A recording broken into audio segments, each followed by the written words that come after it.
Hey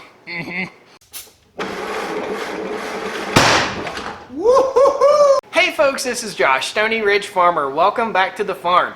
We are in the shop today and we're going to be working on the 1952 Willys CJ3A. It's got a flathead 4-cylinder engine in it, and we've got all the ignition parts in these boxes back here. We got them from KaiserWillys.com, a great company with a lot of good advice for me here on this Jeep build. So come along today on the farm vlog. We're going to have some fun. No excuses. Today we're going to get this Jeep to fire. All right? Woo!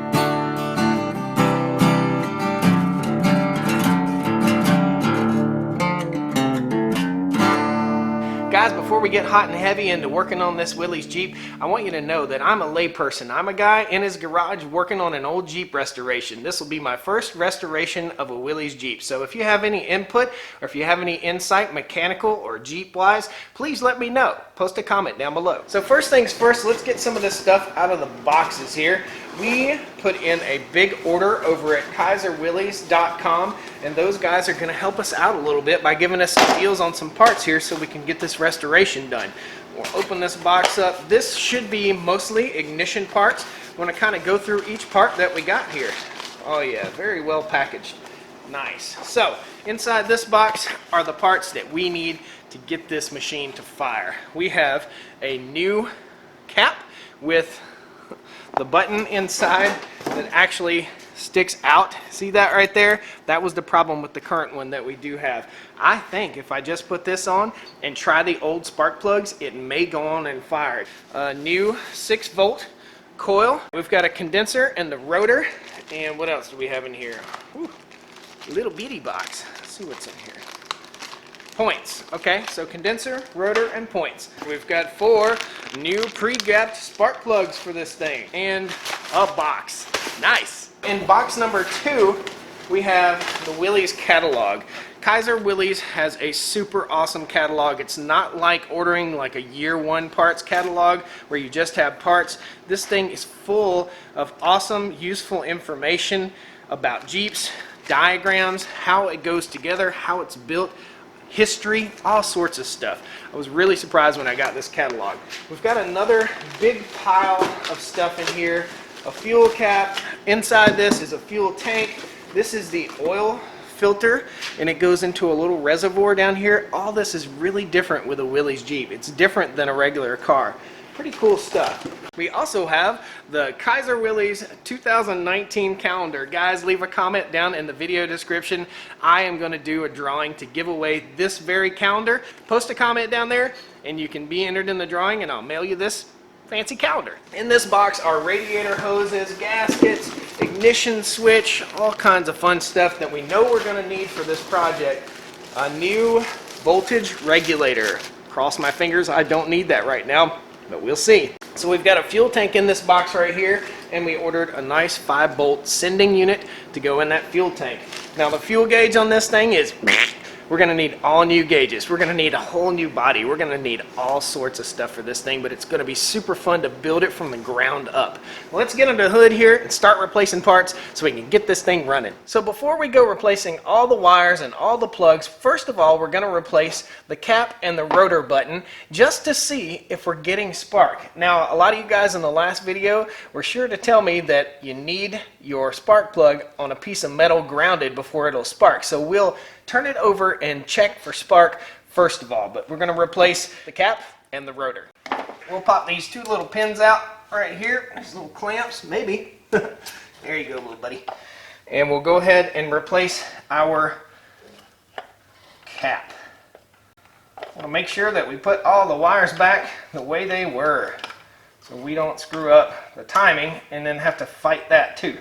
Not too many wires to contend with, and the firing order is written right on top of the engine, which is pretty nice. This is the old cap, and that little tab inside there had broken off, so we know this is garbage. We'll pop out the rotor, and you can see we attempted to clean up the old rotor, but it was cracked and busted right down in here, so we're going to replace that with a brand new, nice, pretty shiny one. Most of this stuff is pretty much idiot proof, but we'll see. That's yet to be proven. Just for giggles, I'm going to put this spark plug back in and see if it starts. Here goes Johnny.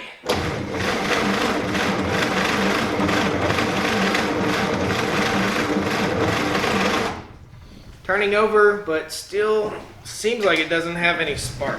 Oh, we're just going to do process of elimination here. I'm going to do this, and then I'm going to do the coil, and then the points, and the condenser, and the plugs, and the wires, and the everything. All right, let's try and see if we've got a spark.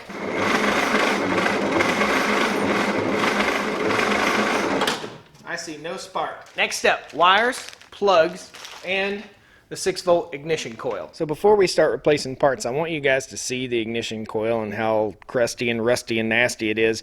I think this is really going to do a good job. I'm going to take you down and let you look inside the cylinder real quick too.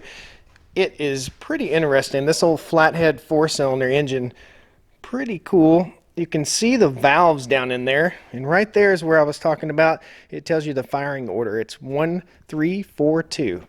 Problem I see with these flat 4-cylinder engines is that water, oh, that thing's crusty. Water will pool up down in where the spark plugs go in and cause them to rust into place. We went ahead and pre-soaked everything real good with some penetrating oil so that the spark plugs came out without a hitch. Hopefully.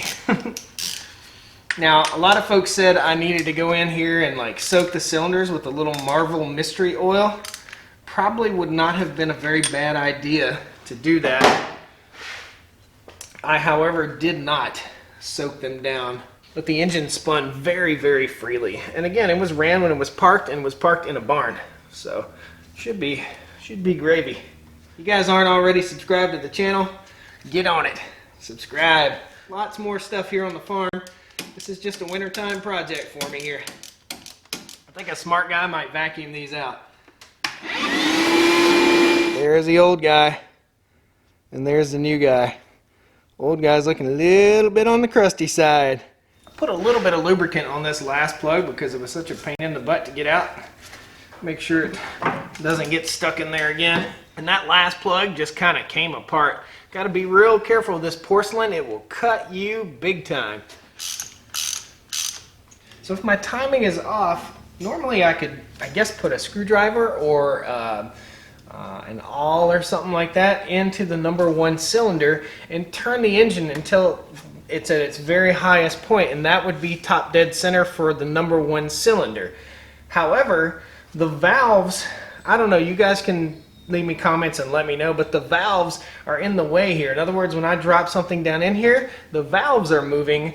I can't see the piston straight down through here, I don't think. I don't know. You guys that have ever worked on a flathead engine, let me know. What do you think? Like 19 shims down in here holding this coil in place. Dig it! Dig it, boy! Come on, baby. Stop acting so crazy. Boy, you don't want to be on there, do ya? This would be a whole lot easier with the body off the Jeep. Old crusty coil is coming out. There we go. So the coil is held in this little bracket by this screw. There's a screw right here with a square nut on the other end. So I'll remove that and slide the new coil in and then reinstall it. Wipe this off real good. Guys, I know you see me wearing these nitrile gloves in the shop a lot. I really like them. I'll post a link down below. They have like grippers in here. They work just great and they hold up really well despite that little hole you see. Man, you can beat these things to death. It's not like a regular hospital glove. These are really tough and they've got grip on them. So the old coil had these basically screw type connectors and there was just a wire wrapped around those. We're going to get rid of that. We're going to put on some nice connectors like this and use the nice easy connectors for this, so we can just pull the wires on and off instead of having some mess. We're going to fix it up nice best we can. So the old coil wasn't as skinny as this coil. In other words, it was a little fatter, which meant these two mounting bracket holes were a little bit wider. So I'm going to have to widen this out. I'm going to take my drill and open these holes up just ever so slightly. It only has to open up probably a 1/4 of an inch. Do it, baby. You like it. Theoretically, it should fire. The firing order is 1, 3, 4, 2. It's all set up on the distributor like that. If everything is in place, new plugs, new wires, the only thing we haven't replaced are the points and the condenser. So fingers crossed. Let's try her again. Still no sparky.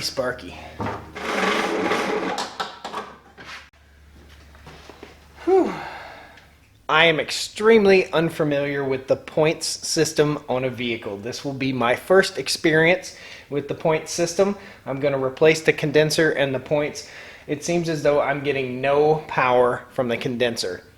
That could be the issue. This is the point system on this Jeep. Guys, if you have any input, right now is the time to put it up. I'll be able to use your input tomorrow to get this thing running if we can't get it started. All these parts I ordered per your guys' recommendation in the last video, so thanks a lot for all the help. So the points that I ordered are the incorrect points. So for today, we're going to sand these points down good and reinstall them properly and put a new condenser in. Days and days of work. How many of you guys are cringing when I spray that in there? I'm sorry for all you purists. Turn the key on. I do have spark. Oh!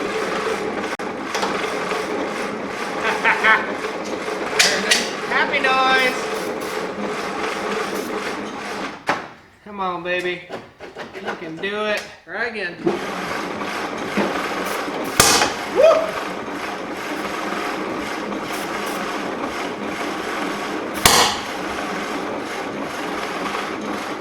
Backfiring.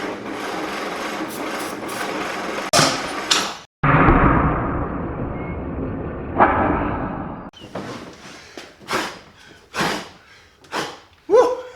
It's official. There is spark here. It is also official that my timing has to be off. There has to be a timing issue. We got to work on the timing issue. We're going to get the Jeep to run.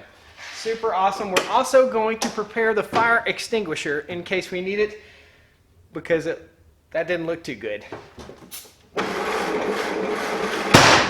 Woo-hoo-hoo! She's popping, baby. Poured some gas in the carburetor.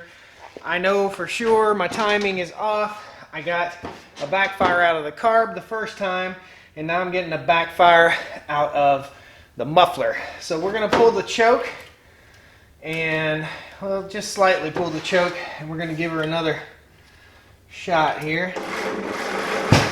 Oh, baby!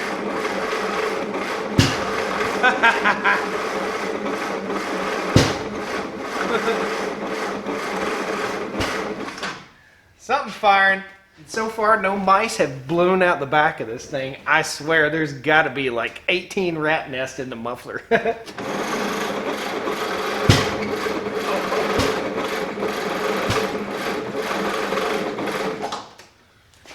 think we still have a timing issue. We're gonna do a little more work. Whatever's coming out of the exhaust stinks. Good gracious. Looks like a dead cat. Oh, JD.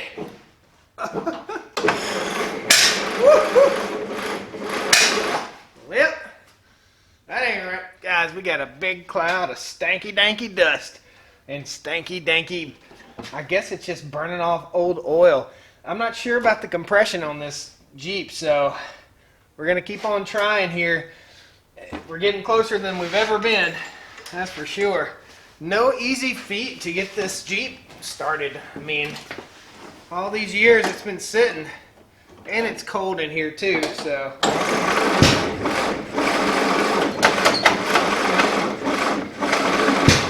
I did the research, and I know that the timing is right. I don't know that we don't have a low compression issue that's causing us not to fire. I'm going to let all the stink out of here, see what goes on. It may just be low compression that's causing this, and we may just have to rebuild the engine also. Could be a bad head gasket or something like that. I'm not seeing any signs of a bad head gasket really on the oil. I mean, I just think could be a bad compression issue. So we're going to charge the battery up, give it a few minutes to rest, and then go at it again.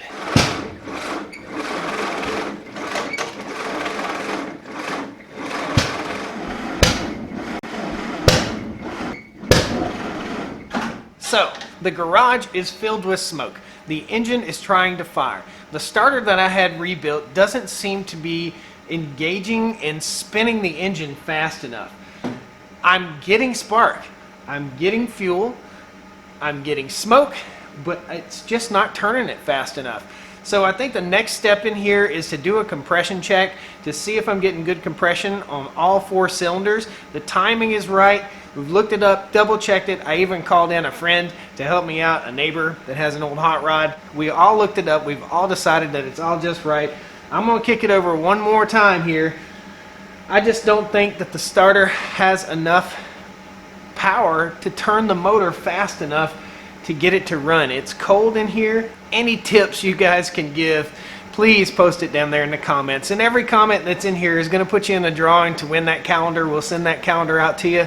We'll do a drawing the next video we do here on the Willys Jeep. I'm inclined to take the Jeep and hook it up to the tow bar here and just pull it around the farm with the gator. Maybe that will spin the engine enough to get it to kick over and fire. I think we just got to beat the cobwebs out of this thing, and the starter is not doing it. We might have to get a high-powered 6-volt starter. I don't know. Guys, thanks a lot. Please post a comment down there. Let me know what you think. Pound that like button, subscribe to the channel, and follow us on our adventure with the Willys Jeep.